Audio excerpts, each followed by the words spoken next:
Before we begin, ask yourself one question.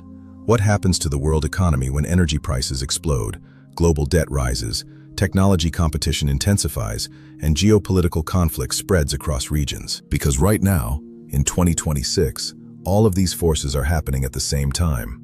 Oil prices have crossed $100 per barrel, global supply chains are under pressure, and major powers are entering a new era of economic rivalry. In this lecture, we will break down the current crisis, the major risks, and the strategic economic future between 2026 and 2035. Welcome to the analysis. This is Hassan-Shire. Part 1. The Global Oil Shock. The biggest economic story today is the global energy shock. The conflict affecting the Middle East has disrupted energy supply routes near the Strait of Hormuz. Merely 20% of the world's oil shipments pass through this narrow passage. Major oil exporting states surrounding the region include Saudi Arabia, Iran, Iraq, Kuwait, and the United Arab Emirates. When instability occurs in this region, the entire global economy feels the impact. Energy prices rise quickly, and when energy prices rise, everything becomes more expensive. Transportation, food, manufacturing, electricity, and ultimately, the cost of living. This is why the current oil surge is not simply an energy story. It is a global economic risk. Part 2. Inflation pressures returning.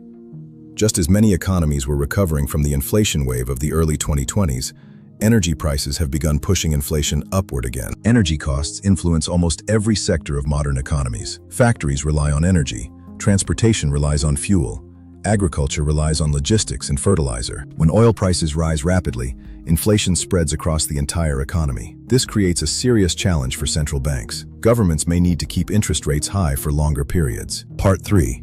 Slowing global economic growth. Even before the energy crisis, global economic growth was already slowing. Major institutions like the IMF projected fragile growth for 2026. The world economy was expected to grow around 3%, which is slower than previous decades.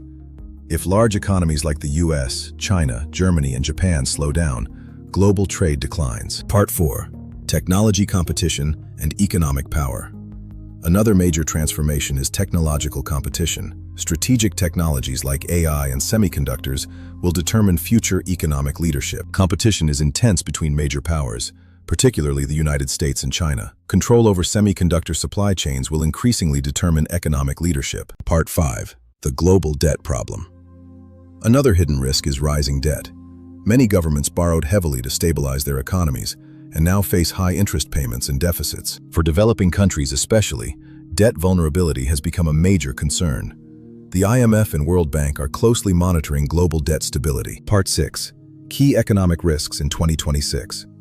Energy disruptions, inflation, slower growth, tech competition, and debt pressure. Today, they are happening simultaneously. Part 7. Implications for developing economies. These regions are most vulnerable. When oil prices rise, food prices rise, currencies weaken, and governments face fiscal pressure. Part 8. The global economic future. Energy security will remain central. Technology will be the driver of leadership. Geoeconomic competition will intensify. Africa faces both risks and opportunities. Countries that invest in infrastructure, digital technology, education, and governance reform could achieve significant economic transformation. Part 9. The next global economic pattern. Between 2026 and 2028, global uncertainty will remain high due to geopolitical tensions and energy volatility. Between 2028 and 2031, competition between global blocs will intensify. By 2035, the focus will be on electricity systems, AI, and critical mineral supply chains. The global economy is entering a new era, an era defined by resilience. The nations that succeed will be the most prepared with institutions, tech, energy security, and leadership. The world of 2035 will belong to the countries that can adapt and innovate. Thank you for joining this analysis. Follow Hassan-Shire. The future belongs to those who understand it.